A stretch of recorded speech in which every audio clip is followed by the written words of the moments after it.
Welcome to Photography Lesson 1, 7 Common Photography Mistakes and How to Fix Them.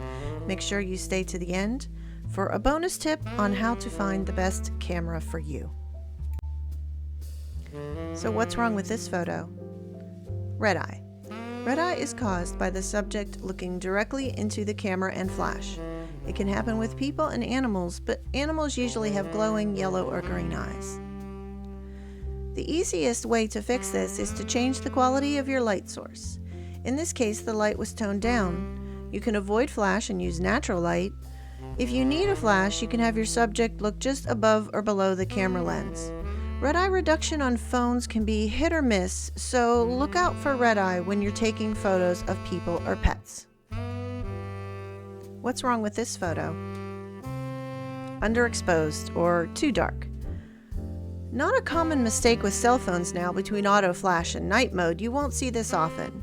But with a DSLR or mirrorless, if you happen to turn off your flash, this is what you're going to end up with.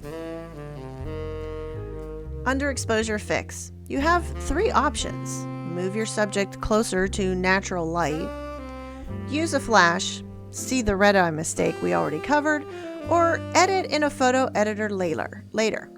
Pro tip, you can usually fix an underexposed photo easier than an overexposed one in your favorite photo editor. What's wrong with this photo?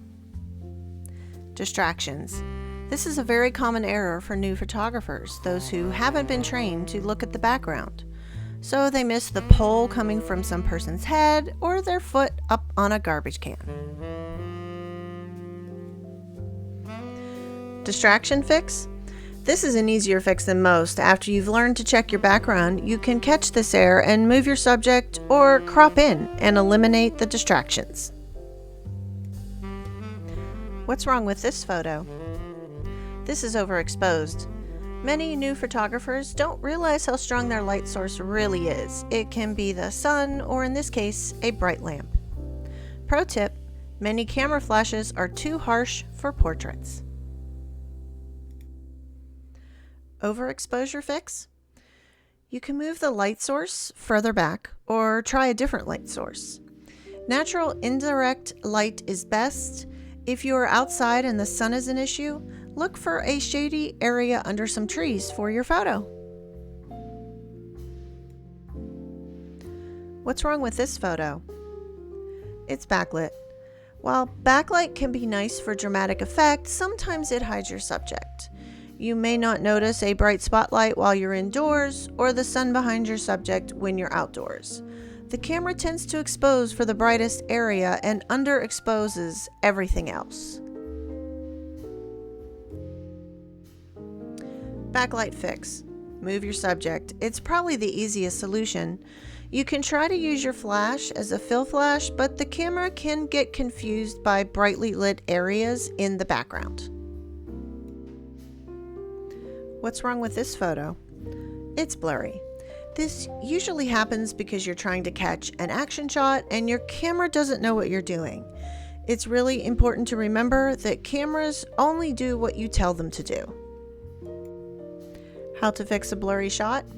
Use a faster shutter speed on your DSLR or mirrorless. Use the sport setting on your point and shoot or on your camera phone.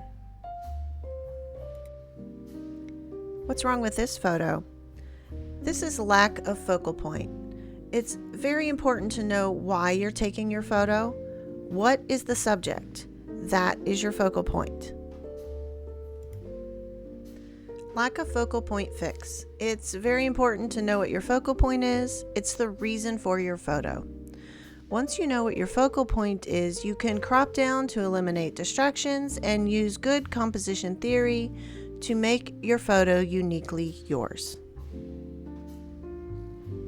I hope you enjoyed this short lesson. This is the first of a series that will be coming out throughout this year. Follow me here on YouTube and don't forget to turn on the notification button so you don't miss a thing. And here's the bonus tip. This is a good way to figure out the best camera for you. We're going to start with a quiz. Take a look at the photos on the next slide.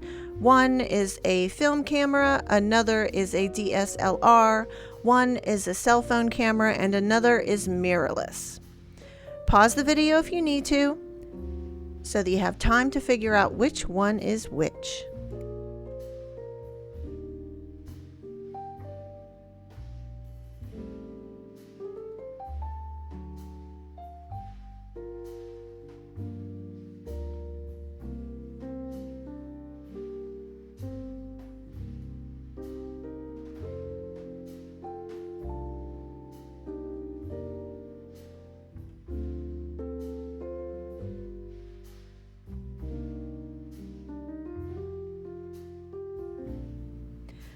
Well, did you get them all correct?